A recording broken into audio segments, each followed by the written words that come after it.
We can do better and we must do better.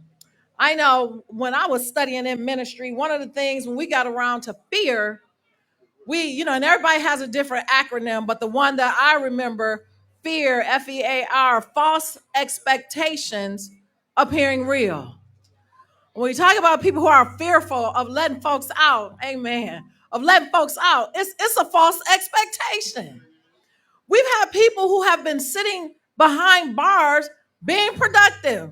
They've gotten degrees. They've learned skilled trades. They ready to go to work. See, I'm trying to figure out, come on, y'all. We talk out the side of our mouth sometimes. We say, oh my God, we don't have enough people in the labor force. I say, I know where they are. Let them out. Let's put them to work. Right?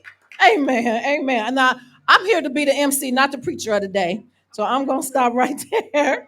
But look, we're going to move to the other side, to my right and y'all's left. So I want to bring up this good brother here.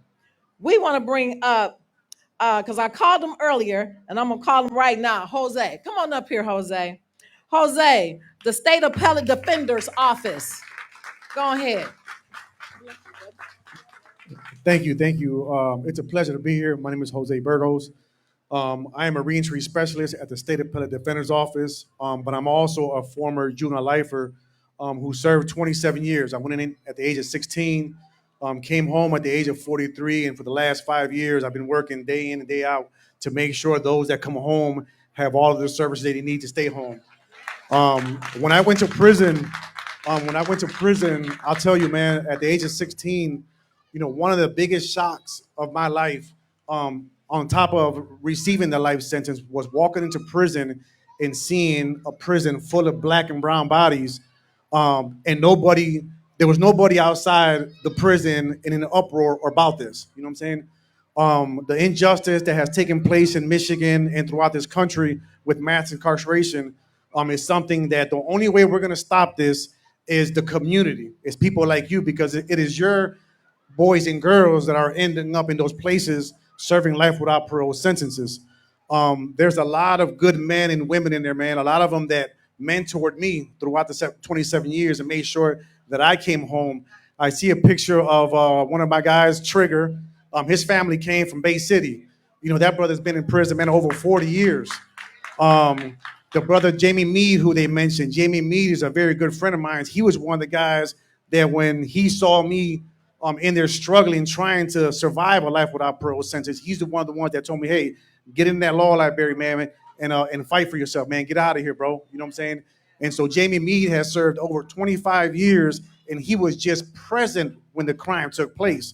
Like the brother mentioned, the person who actually pulled the trigger only got 12 years, has been home, and has moved on with his life.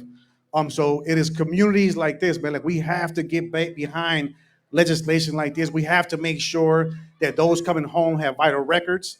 We have to make sure that life without parole for children get abolished here in Michigan. And most importantly, we also need the second look legislation to pass as well. You know what I'm saying? Because again, there's a lot of good men and women out there, man, that are going to come home and are going to help keep making this community safe. You know what I'm saying? The vast majority of those who have went in there and served long sentences come home, they do things productive, they become entrepreneurs, they become community activists. So that is the reason why we need those brothers and sisters home. So I thank you all for coming. But it just can't end here. We just can't leave here and say, hey, we had a good event. You know what I'm saying? You have to get on those phones and you have to hold the people you voted for, you have to hold them accountable. You know what I'm saying? Because too many times we come out here and we put these people in position, and the moment they get in, all of a sudden they forget about the community that put them there in the first place. Hold them accountable. And if they don't live up to what they said they were going to do, get them out. Get them out. And I'm sorry, but this goes for Democrats and Republicans. You know what I'm saying? Because I'm tired of people coming out here and utilizing us, especially the formerly incarcerated, to help them get in office. And the moment they get in office, all of a sudden, now they want to cower out to the Republicans' rhetoric about what this type of legislation would do. You know what I'm saying? So let's hold these people accountable. They work for us. We don't work for them. You know what I'm saying? And that goes from the community leaders all the way up to the governors. You know what I'm saying? So let's do this, man. Let's pass this legislation and let's not stop this. This doesn't end today. This is going to keep on going, and we need to get them brothers and sisters out. Thank you.